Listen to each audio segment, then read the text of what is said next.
No dia 1º de junho de 2016, aconteceu a inauguração do túnel de San Gotardo, o maior túnel ferroviário do mundo. São 57 quilômetros cortando os Alpes suíços. A inauguração foi um evento de grande porte, transmitida por vários canais de televisão de todo o mundo. A cerimônia teve uma apresentação artística, como a das aberturas de Copas do Mundo ou de Olimpíadas. A encenação, intitulada Sacre do Gotardo, foi carregada de elementos do ocultismo, além de trazer mensagens de uma nova ordem mundial. Muitas autoridades e a Nata Econômica Europeia participaram dessa solenidade. Dentre as personalidades presentes estavam o presidente da Suíça, Johann Schneider, a chanceler da Alemanha, Angela Merkel, o presidente da França, François Hollande, e o primeiro-ministro da Itália, Matteo Renzi. A inauguração do túnel teve ainda uma celebração ecumênica e recebeu a bênção sacerdotal de um rabino do judaísmo, de um imã do islamismo, de um padre da Igreja Católica e de uma pastora luterana.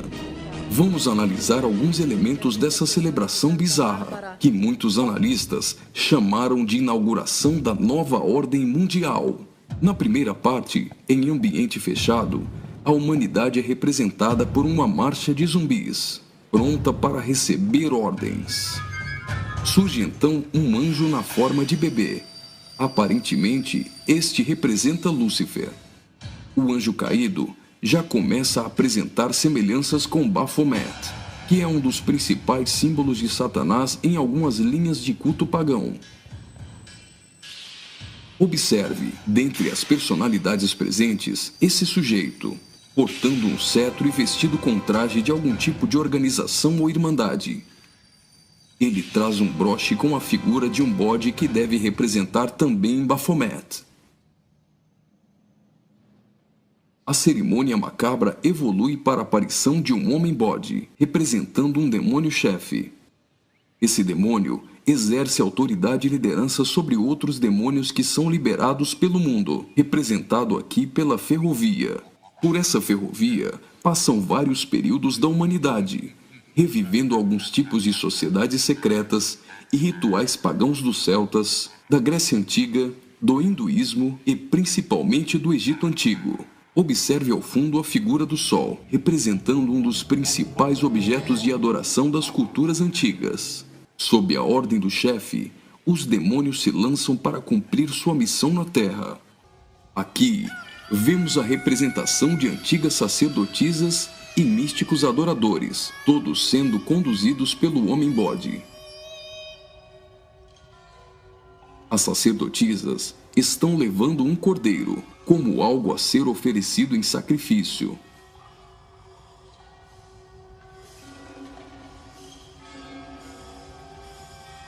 Observe a semelhança dessas sacerdotisas de branco com as adoradoras de Ísis.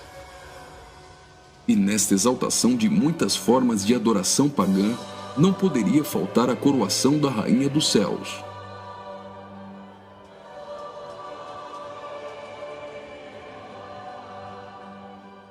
A cerimônia prossegue, agora em um ambiente externo. A parte interna exaltou a adoração pagã histórica. Na parte externa, o evento se torna uma cerimônia satânica regida pelo homem-bode.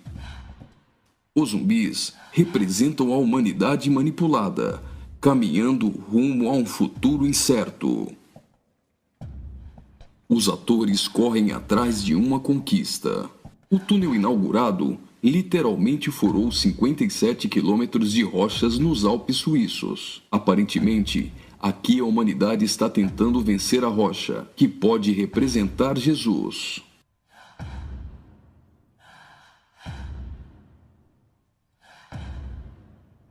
Por várias vezes, eles investem desorganizadamente contra a rocha, mas todas as tentativas são frustradas. Até o momento em que eles se unem e conseguem um importante progresso. Lembre-se que o espírito de Nimrod era unir o homem para vencer a Deus, e que este túnel é o símbolo de integração entre os povos. Observe que eles conseguem a abertura de um portal. A representação desse portal lembra o CERN. O CERN é a Organização Europeia para a Pesquisa Nuclear. Está localizado na região de Genebra, na fronteira franco-suíça, a pouco mais de 200 quilômetros do túnel de Saint-Gothard. No CERN, encontra-se o LHC, o maior acelerador de partículas atômicas do mundo e maior máquina que o homem já construiu. Ele tem 27 quilômetros de circunferência e está a 100 metros abaixo da superfície. O CERN está em busca da antimatéria e tentando recriar o Big Bang. Mas o CERN também tem um propósito esotérico ocultista nem tanto oculto. Segundo a própria comunidade científica, o CERN pretende acessar outras dimensões e se conectar com forças desconhecidas. O respeitadíssimo físico Stephen Hawking advertiu que os experimentos do CERN podem representar graves perigos a nosso planeta. No prefácio de seu livro, Stardust, Hawking afirmou que o acelerador de partículas poderia causar uma decadência catastrófica do vácuo, o que levaria o tempo e o espaço a entrarem em um colapso. Isso poderia destruir não somente o planeta Terra, mas também o sistema solar e todo o universo. Você já deve ter ouvido falar da partícula de Deus, ou bóson de Higgs. Até o Papa implorou à comunidade científica a suspender as operações do LHC, advertindo que eles poderiam abrir os portões do inferno. Observe também que a logo do CERN é a junção de 3 números 6, 666. As cenas seguintes mostram uma sociedade em transformação. Do portal que foi aberto, procede a direção para a humanidade. Veja que uma nova sociedade vai surgindo. O espírito da rebeldia e da sensualidade marcam as pessoas. A decadência da humanidade é representada tanto na forma de uma queda literal, como através da sensualidade.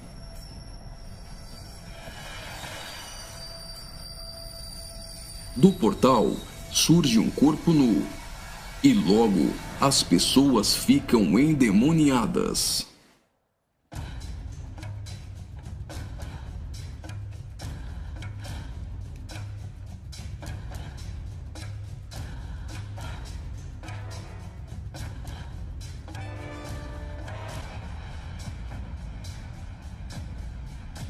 Veja a representação de que existe algo dentro deles.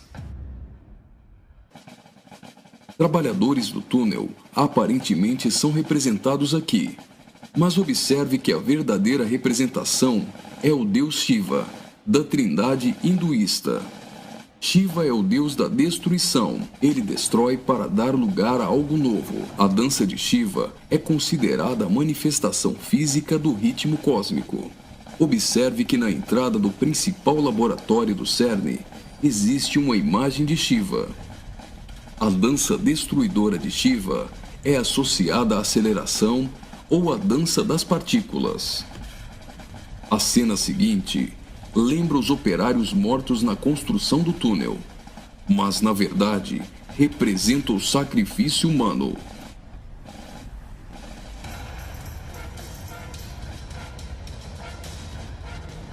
Veja que os corpos são lançados para dentro do abismo.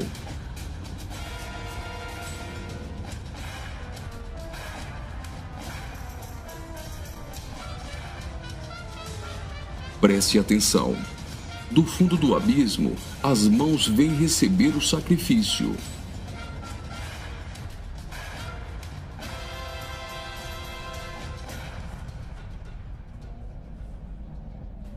A morte dos trabalhadores dá lugar a 3 almas que sobem do abismo.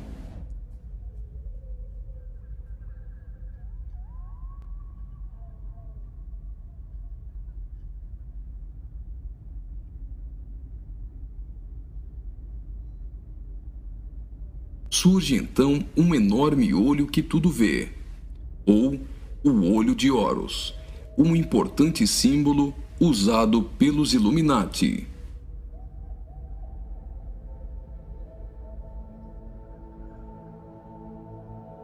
Agora, o Homem-Bode passa a ter um papel ainda mais importante na cerimônia, e as representações do livro de Apocalipse vão ficando mais evidentes.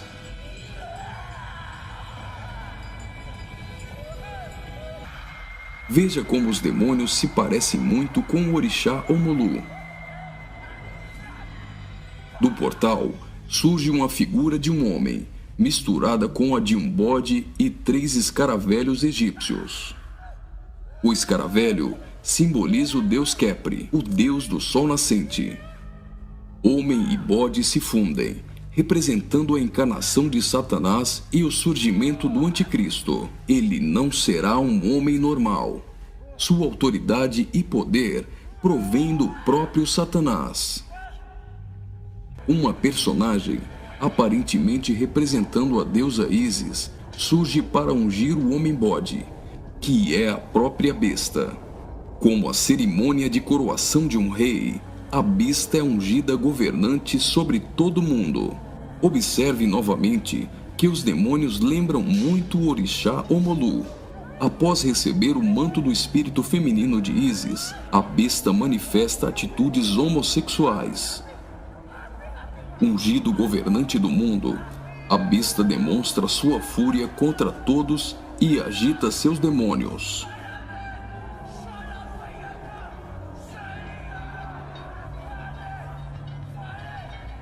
Logo, os demônios sob comando da besta ficam ouriçados.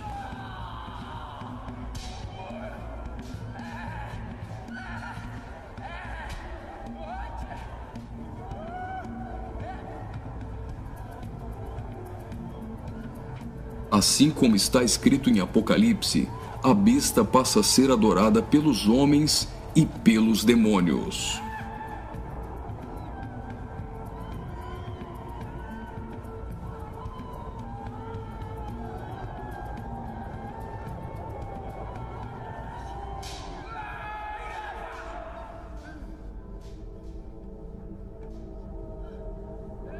Observe agora o surgimento de 11 personagens, aparentemente representando a Igreja dos 11 Apóstolos. A besta terá autoridade para perseguir a Igreja e para matar os que não lhe adorarem.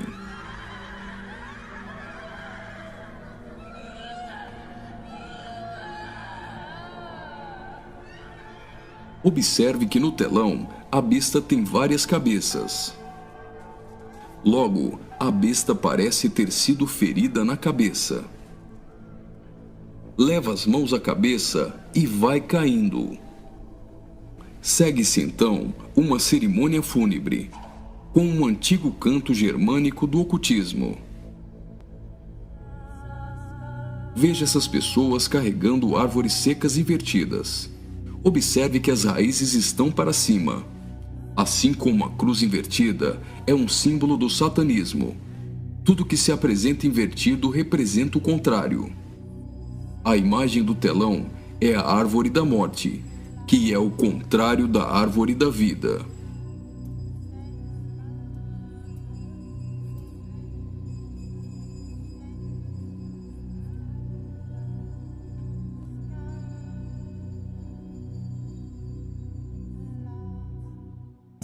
A tecnologia é mostrada como um instrumento para manipular o homem. O avanço da ciência nos últimos dias foi profetizado por Daniel. Observe agora a semelhança da imagem no telão com a Pokébola do game Pokémon GO.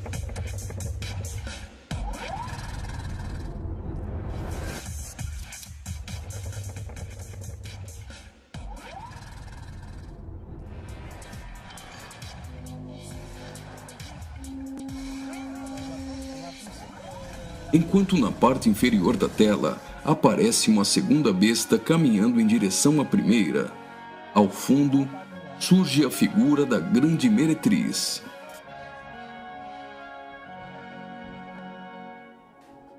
Observe que a segunda besta ressuscita a primeira.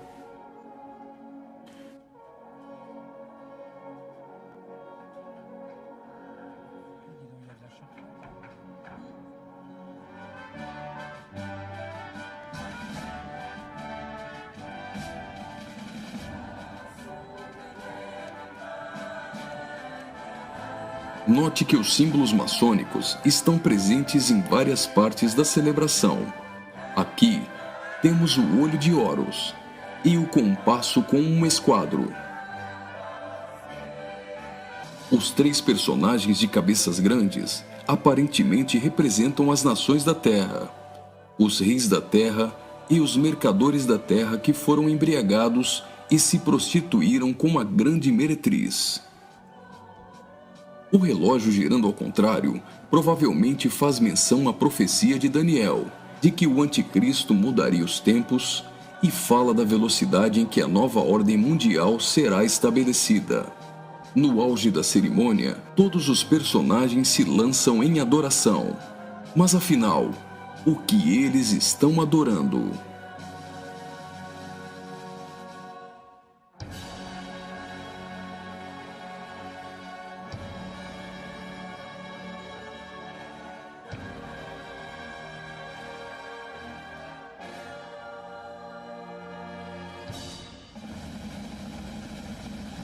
Então, o trem sai do túnel. Mas certamente eles não estão adorando um trem. Eles adoram aquele a quem pensam que venceu a rocha. Eles adoram o grande dragão, a antiga serpente, que se chama Diabo e Satanás, o sedutor de todo mundo. Pensam que Satanás venceu a Cristo. A celebração é como se fosse uma grande vitória, como a consumação de uma enorme conquista.